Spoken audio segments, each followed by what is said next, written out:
Hello, our Truth Warriors, and welcome back to the Atlantic Underground podcast.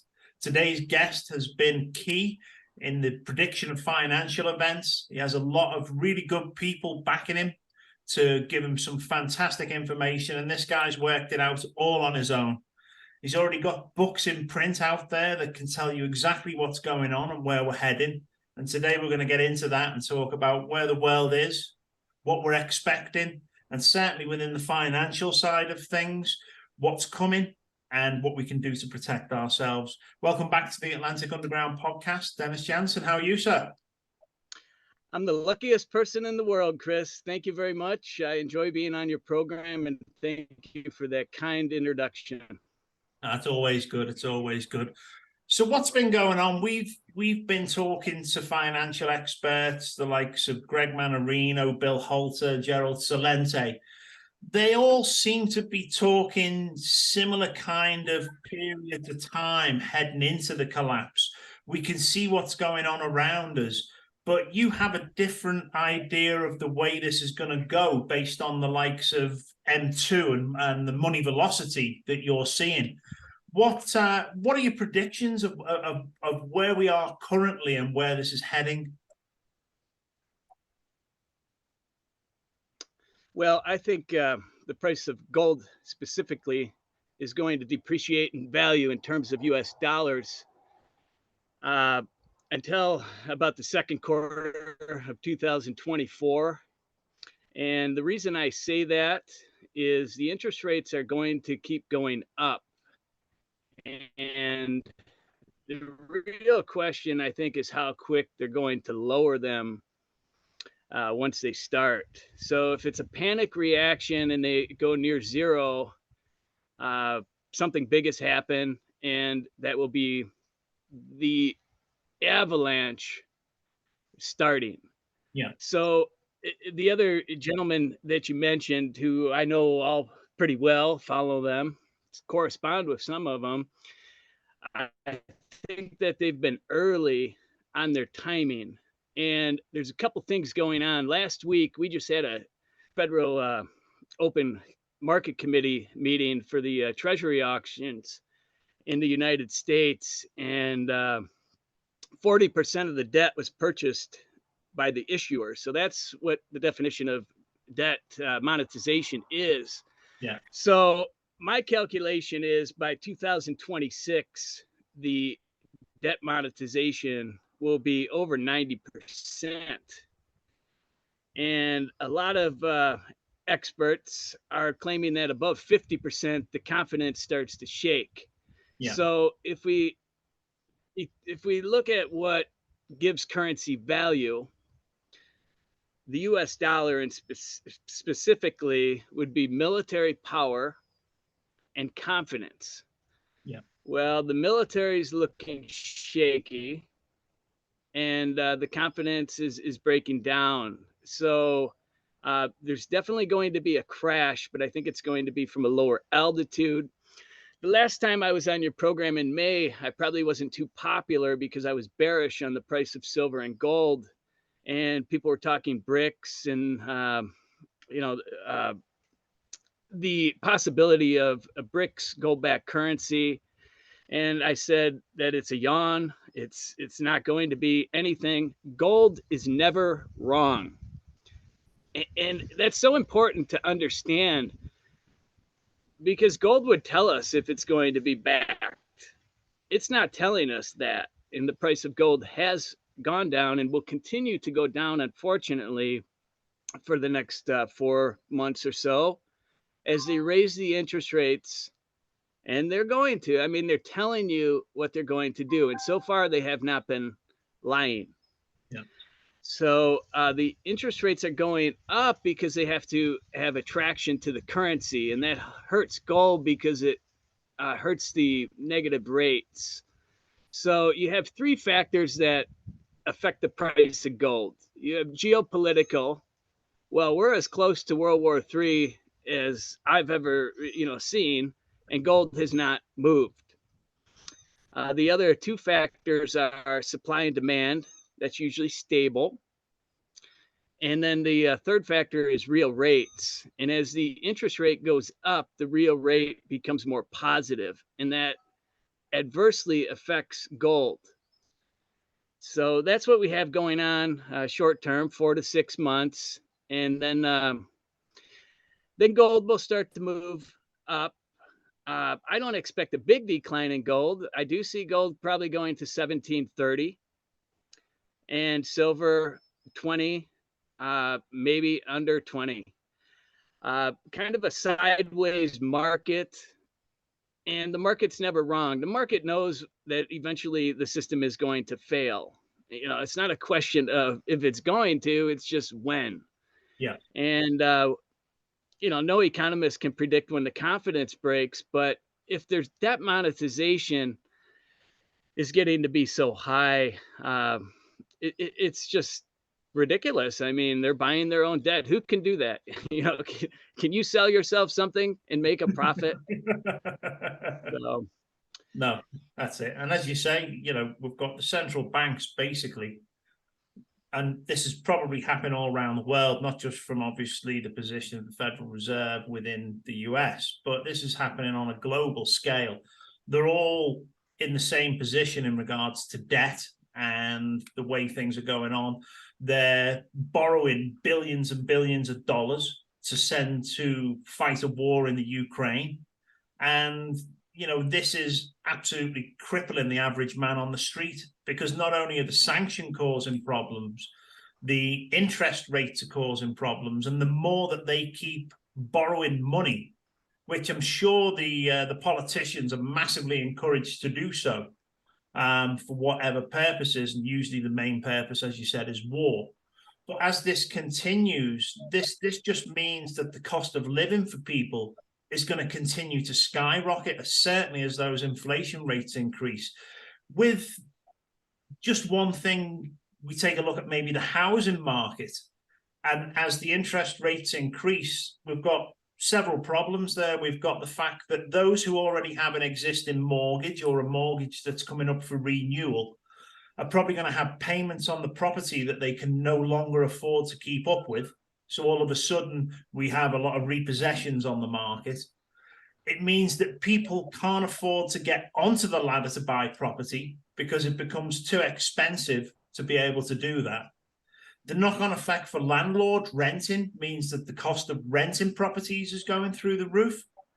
And also the big elephant in the room is commercial real estate, and the moving forward with commercial real estate and continuing to mortgage commercial real estate at these rates, when we've got companies no longer requiring huge office blocks to be able to house staff, because the past few years has proven that they are able to work from home remotely, and now the big corporations are capitalizing on that. Are we going to see a massive housing crash, or do you think we're going to see a massive crash in commercial real estate first? well, it looks like the commercial realty is going to lead the way. When you increase the interest rates, people can't afford to purchase as much. So it forces the price of the seller of a house or a commercial building to lower it, because the people can't get financing to pay a higher price. So that's going to cause what I call stationary asset depreciation. And that's going to include real estate, stocks, but it is not going to lower the price of consumer staples. So the inflation is going to go up, and I don't think that they'll be able to control it. Um, there's a couple things with inflation, and the definition of inflation. I talk about this because you'd think it'd be so simple. The old definition of inflation is an increase in the currency supply. Yeah. Now, guys like Jim Rickards will say it's the money velocity, and I tend to agree. So what I think is going to happen is you have all these dollars. I mean, the United States, the biggest export is currency. Yeah, because the petrodollars ruled for so long. Yeah, not only that, the trade deficit with everything else. So, what's going to happen is those dollars are going to be returned to the United States. And as that happens, you have more currency chasing the same amount of products or services, and that's going to increase the prices significantly. The dollars are coming home to roost. Yeah.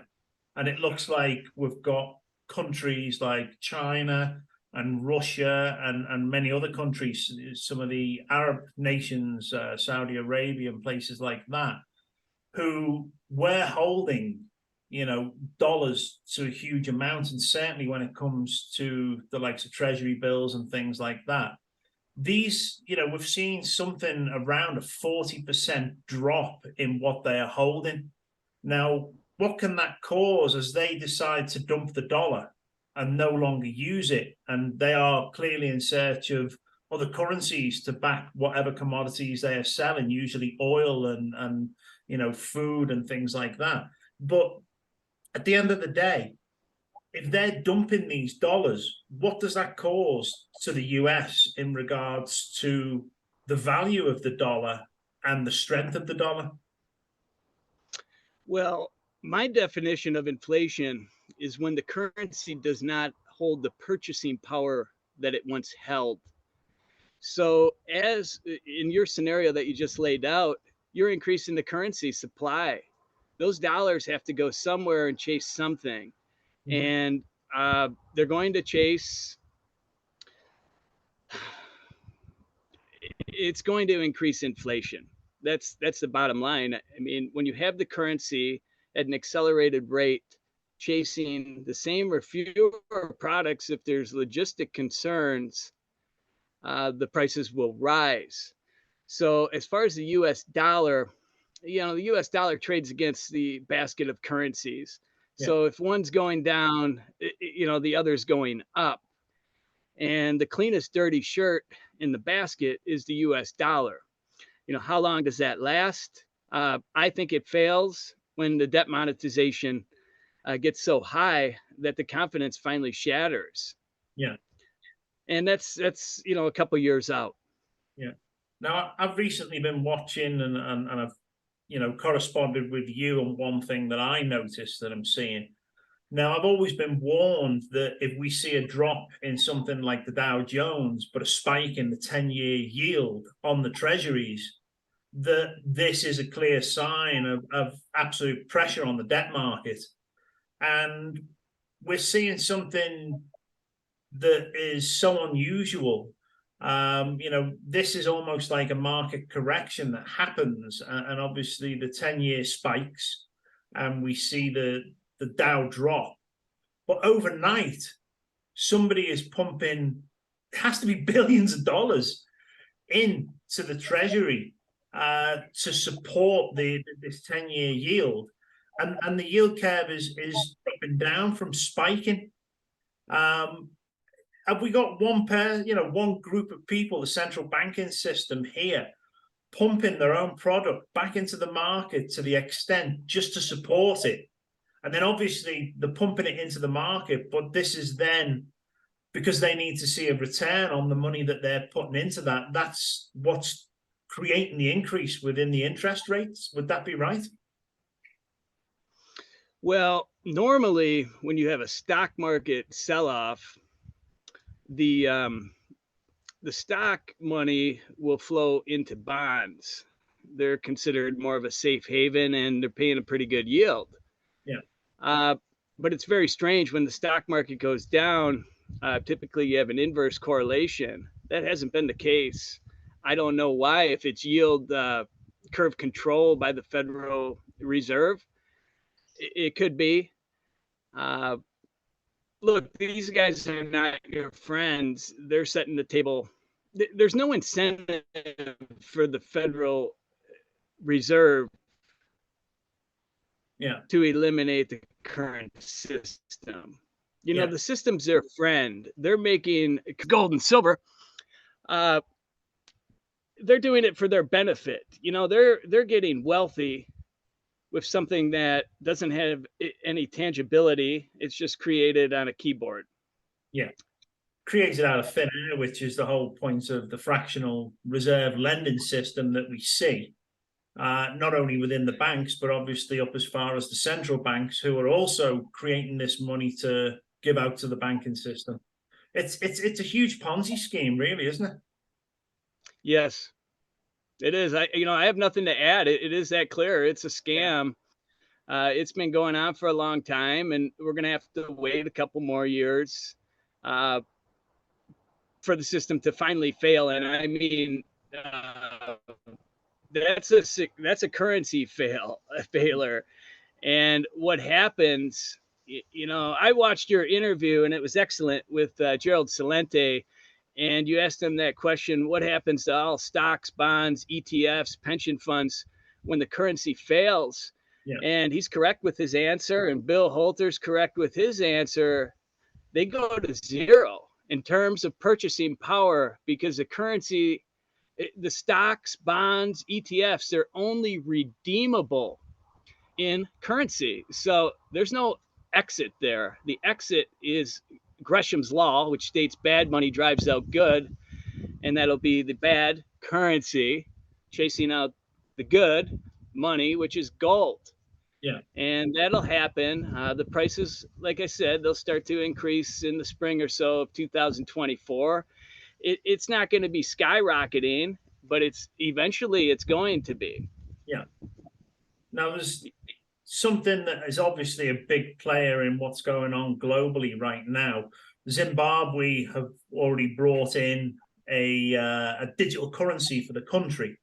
And the funny thing is that people had no confidence in this digital currency. So Zimbabwe being Zimbabwe, they started to seize all the gold that was available, including the mines within the area that were producing the gold, to tell people that the new digital currency is actually gold backed.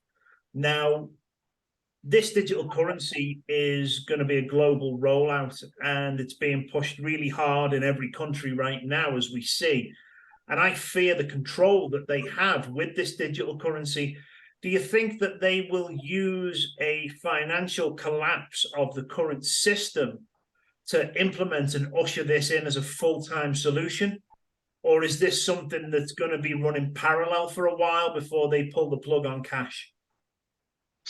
Well, I think that they'll try. Whether they'll be successful or not, they're going to use a crisis. There's an old saying, it's not that old, probably 20 years, but never let a crisis go to waste. Yeah. And that's what they're going to do. They love fear. And when there's fear, people get nervous and they think the government is going to help them. And the government is not there to help them. The government is there to help banksters. And that's the way it is. Yeah.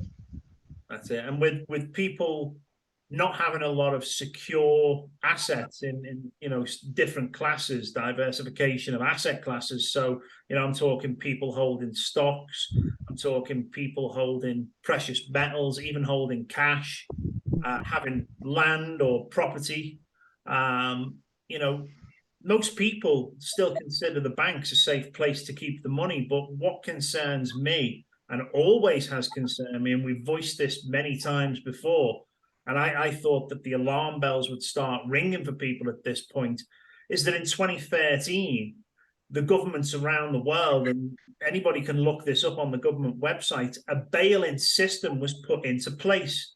Now, this bail-in system means that once the financial institutions start to fail, and we're already seeing a lot of banks failing, which I think is by design, but eventually when all the rest of these banks go down in some kind of domino rally, the money that people have in the savings and the check-ins accounts and whatever, they're never going to see it again, because the bail-in act and the bail-in law that's already put into place means that the banks have the ability, and they will use this, to just seize the assets of the depositors. Can you see this being a way that they're going to take people's money away and then dangle the carrot and offer something in a digital form, maybe for the likes of a universal basic income, where the government have full control over the money that they give out, and you'll receive it digitally, with some kind of a time scale on it for where that should be used. Otherwise, you lose the value of that digital currency. Well, it sure seems like they're going to try that. Whether it's successful or not, the people will decide. There's 8 billion people in the world or so, and there's really only about 1,000 bad characters. Yeah. If we can't come together as humanity and win that basketball game, 8 billion against 1,000, then humanity's more pathetic than they've shown in recent times. Listening to government, 6 feet here, wear a mask there. It's ridiculous. There's no science behind it. Regarding the bail-ins, yes, they're going to take the currency. And, right now, I think 97% or so of all the currency is digital anyway. So, like in the United States right now, you have 60% or so of people that are getting some sort of benefits, whether it's food benefits, and there's a lot of poverty that's hidden. So when you go to the supermarket and someone whips out what you think may be a credit card, in fact, it's probably a welfare card, and they just make it so easy. There's no lining up in soup lines like in the 1930s. Yeah. This is high tech poverty, covering high tech poverty up. So we're already in a massive decline of society in regards to this. It's already been in place for some time then. Yes, when empires fail, like the United States of Israel is failing, it gets messy. And, things, as Mark Twain used to say, history doesn't always repeat, but it rhymes. So the things like, the term poisoning the well, that comes from Rome when the Romans poisoned their people's water. Yeah. Well, now we have a worldwide pollution, I guess you could say, and that's a bioweapon, and the ramifications economically are going to be dire. Right now we have deflation, technically, because the last 8 months, the currency supply has been reducing, and that would be a definition of deflation. Yeah. Depression is depressed growth, and we've had that for a long time in the United States. We're not achieving maximum productivity, and we're not very efficient. You have 30% of the workforce that's going in that's injured or not feeling well. They're not operating at maximum capacity. So that affects your production and your output. And we're just seeing that the ramifications from the COVID war are just starting to be felt. Yeah. Economically, when I was on your show in May, I said that the Federal Reserve, yes, there would be a crash, but it would be from a lower altitude. And that's what I expect. I said that the stock market would be mostly sideways, and it has been, but that won't last either. The question is people, are they going to be able to get their assets out and into something that's safe like gold and silver in time? And if they think that they're going to use ETFs or paper gold, they're in for a rude awakening. I cannot stress that enough. Gold needs to be held in physical form. And, if you're in a safe or Singapore safes or overseas, I've had, gold in Canada, Las Vegas, Singapore, Arizona. It needs to be held physically, in physical form, because like I said, those paper ETFs are only redeemable in currency, and that's not going to get you anything in terms of purchasing power. Yeah. They could say, well, hey, Dennis, what's the price of gold in 2030? I can't put a number on it because the currency doesn't have any value. So what are you measuring the price of gold against? The dollar will be toast. Yeah. So basically it's against what the dollar, what the gold itself. So if I said, okay, Dennis, if I've got an ounce of gold, will it buy me a car, or will it buy me, mortgage payments or whatever.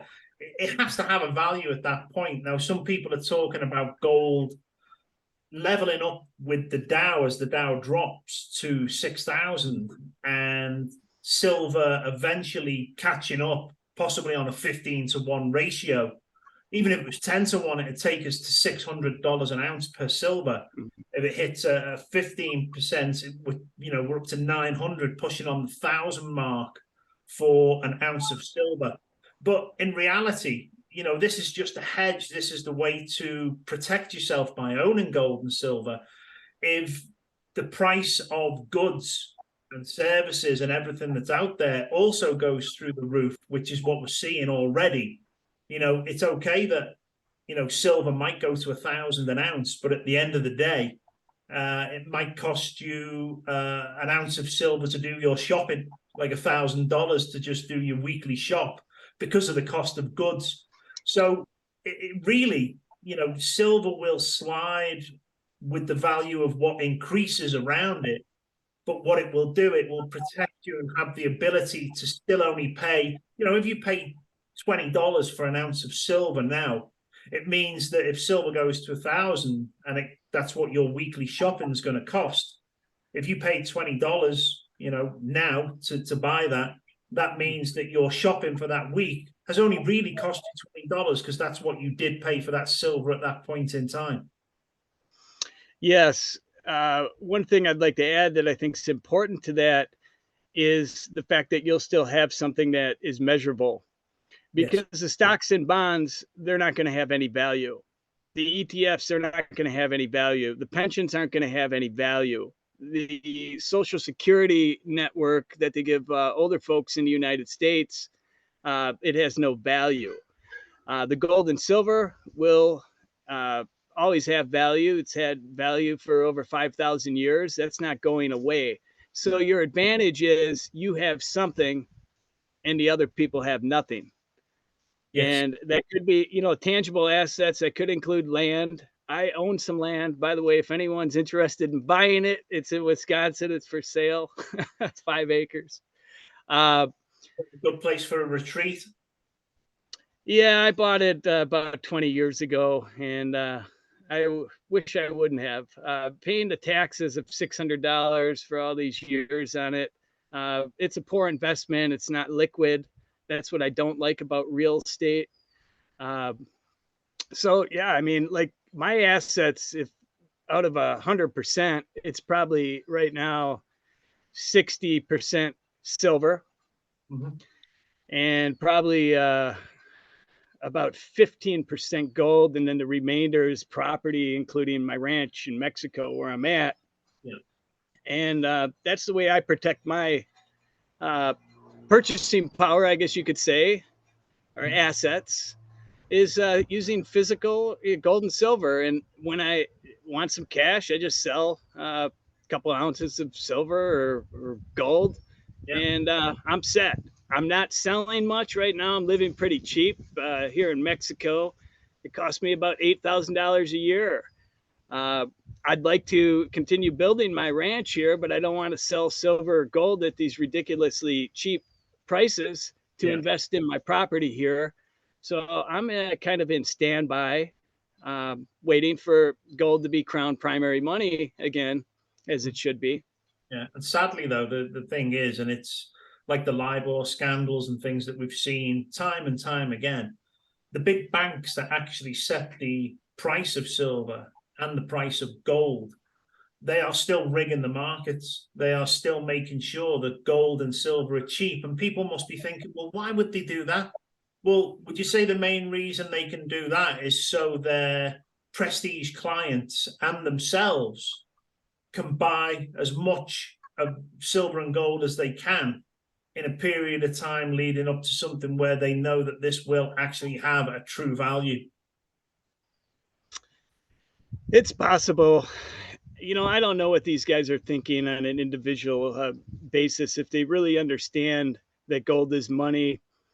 I mean, if you asked the Treasury Secretary, Janet Yellen, if gold is money, she would say no. So they just don't understand gold in the monetary scenario that we do.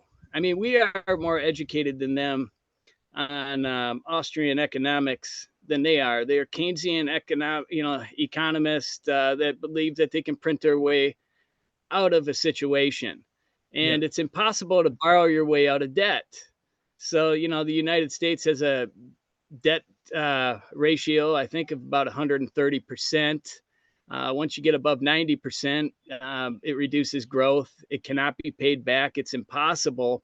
So these other countries are going along with this Ponzi scam because if currency is inflation, what's the United States' biggest export? you know it's inflation, and that's what the United States is doing. They're hurting all these emerging countries by exporting their problem, and it's been going on for a long time, and I'm not sure why these other countries, with the exception of being attacked militarily by the United States, which has certainly happened in the past over the dollar's security. But the difference is right now you have so many different countries that are kind of grouping up, and maybe that's what the BRICS is good for. Is we're having this discussion. We were not discussing this 3 years ago. No. So that's positive that we're having these discussions and people are kind of learning about, hey, a fiat currency, what gives it value? And then it's like, well, just confidence. It's not backed by anything. Yeah. So people are starting to wake up, but it'll be too late for the majority. I've used this analogy. If you're in a movie theater and someone pulls the fire alarm, not everyone's getting out. No. So, I've owned gold and silver for a long time, and I'm very happy with that decision. I use it as a retirement plan, which I outlined in my book. If you have, let's say, $500,000 of gold, and gold appreciates, let's say the last 20 years, it's 9%. Let's just use 10 for easy math. That's $50,000 US a year, and you're not losing any. If you sell it, you're not losing any of your actual 500,000. So that's my whole philosophy on retirement, using gold. And that's what I did. At age 42, I just decided, hey, it's time to make a change here. The United States is a dying empire. It's pretty clear. I mean, I wrote a book about it, and I'm not writing in my book unless I do it. Yeah. No. You know what? You know what I'm saying? Like, how many people have actually done this, Chris, where they elected by the FBI, subpoenaed my records for a book that I wrote that's accurately, the totalitarian two-step, a contrarian view of the United States of Israel's exceptionalism. Yeah. And where's that book available? It's available on Amazon in written form or in Kindle electronic. Yeah.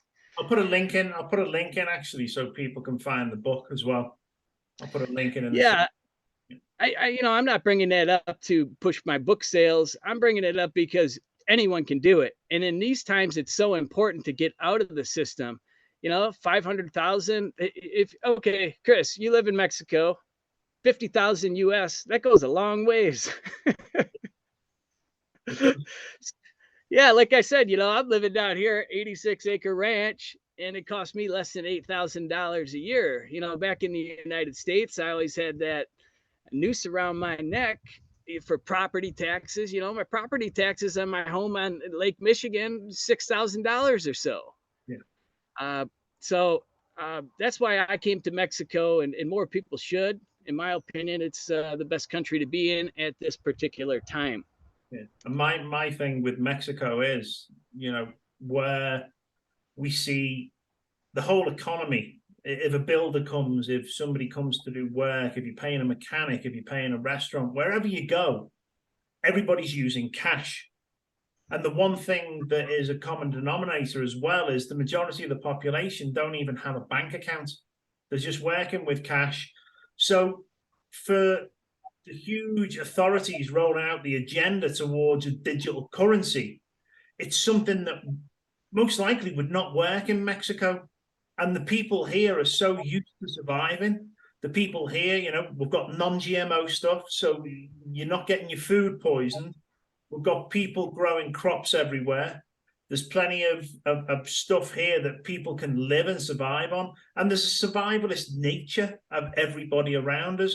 So I think in a scenario where we are going to see a collapse in the more advanced countries around the world first, it's not going to really have such a negative effect on Mexico for at least a few years, until obviously it starts affecting trade on quite a large scale. But these people are so self-sufficient here that I think that, you know, it will be a safe haven for people to be here at the stage of a collapse. And I know that probably with the price of things going up in a lot of the countries around the world, people have got second homes here.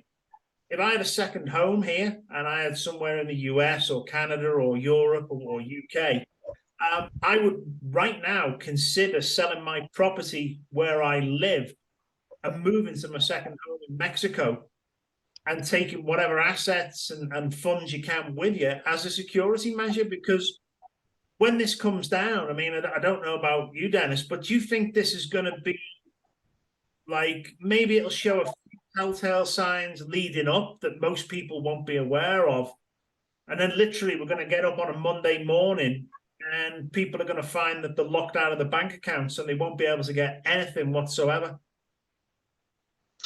Yeah, as Bill Holter says, Mad Max scenario, especially in the United States. You know, Mexico has been through this before. In 1995, they had the Mexican tequila crisis, and that's when their currency failed.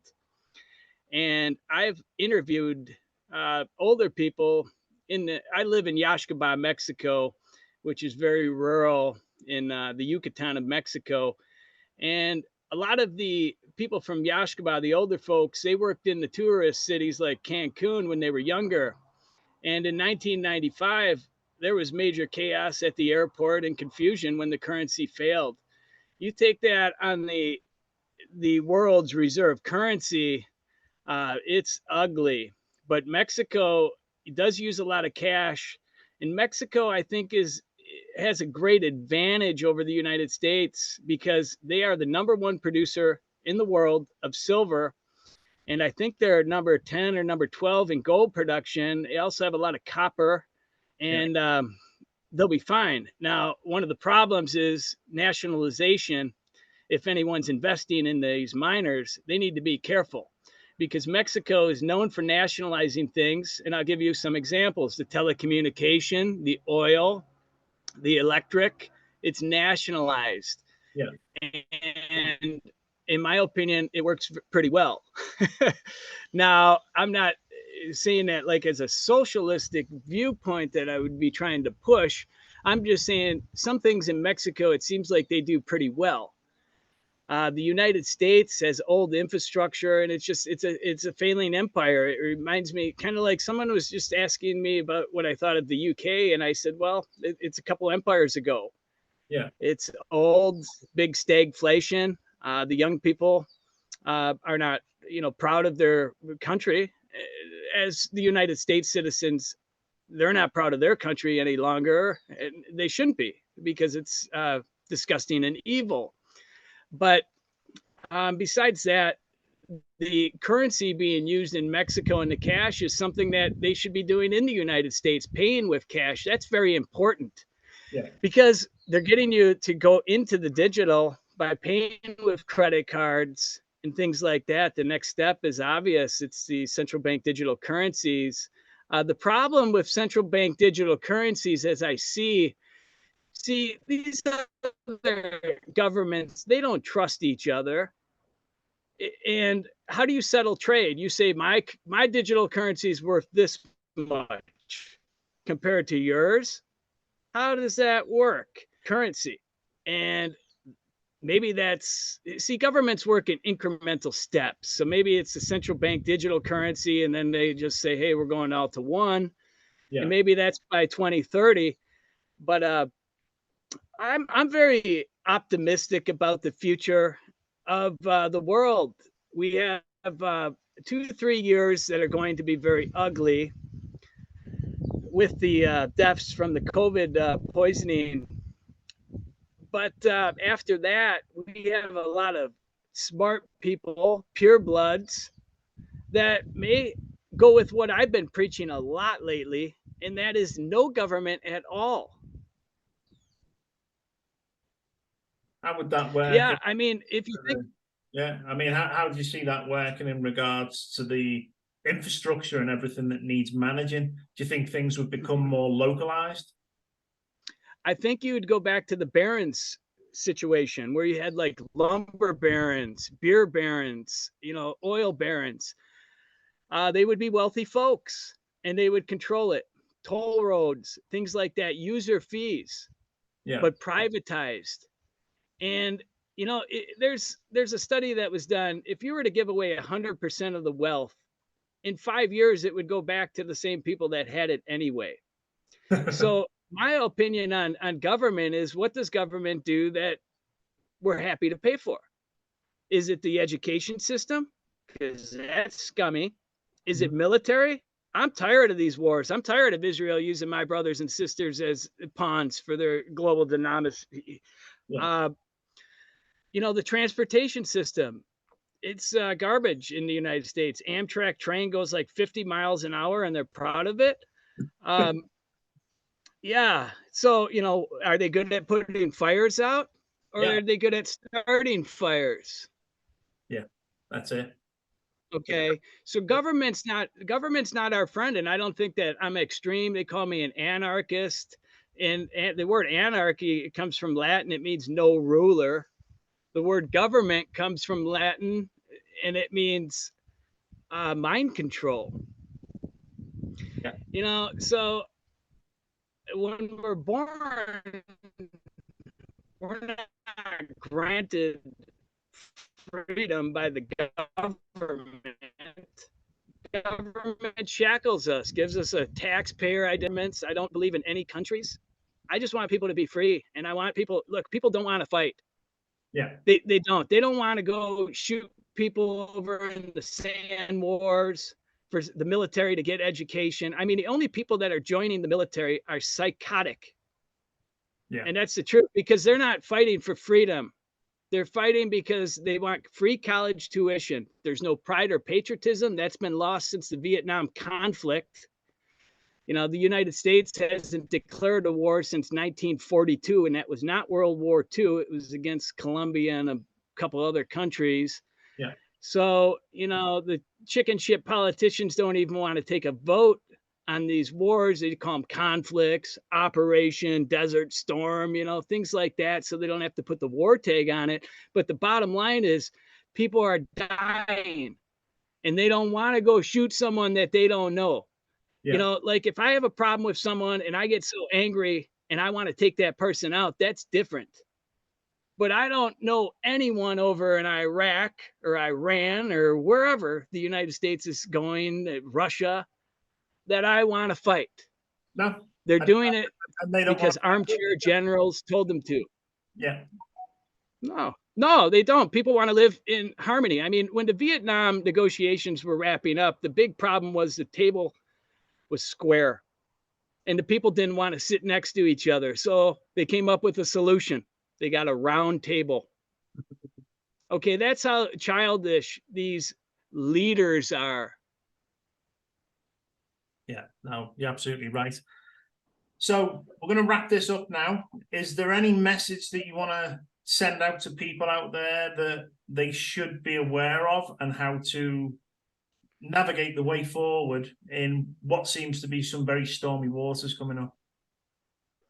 Well, it is to liquidate your 401ks and your stocks and pensions. I call my wife the smartest teacher in the state of Wisconsin. Before we left Israel's big little brother, she liquidated her pension fund after teaching for 19 years, and she put that into money, which is gold, and she's very happy with that. People should also do that. They should be liquidating their assets that are denominated in fiat currency, and they should purchase gold. And I'm saying gold rather than silver because I want to keep it simple. I love silver, guys. I own a lot more silver than gold right now, but I can also trade out of silver physical, in 10 seconds. Yeah. Most of these people aren't sophisticated enough to do that. So I just say keep it simple, load up on gold. If you want to get some silver, get some silver. Uh, I did have a chart I wanted to show you because I think it's so important, and it is the velocity money chart. Can I share my screen? Yeah, go ahead. Yeah.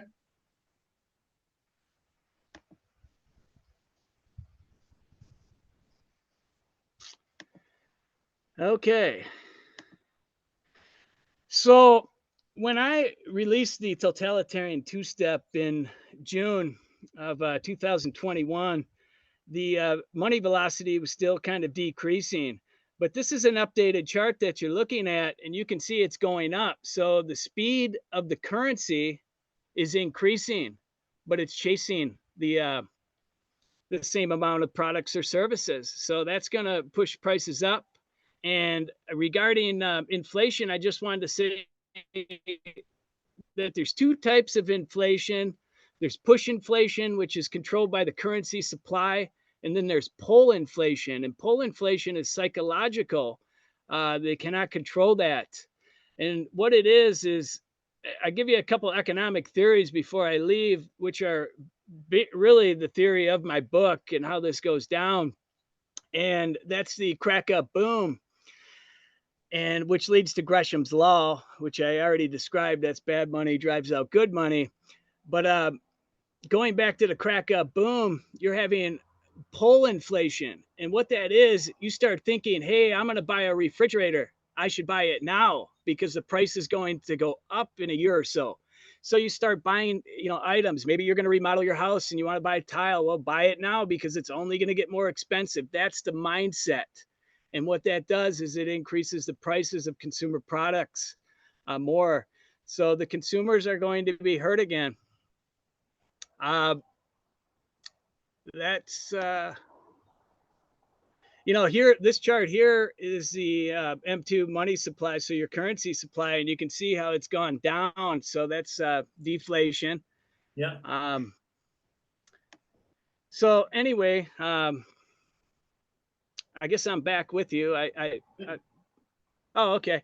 Yeah, I don't know if there's anything else that you want to discuss, but yeah, things are serious, and it's time to prepare as well as you can. And look, if you don't liquidate your assets and get them into gold and silver, they're going to take them or they're not going to be worth anything. This is such an easy decision.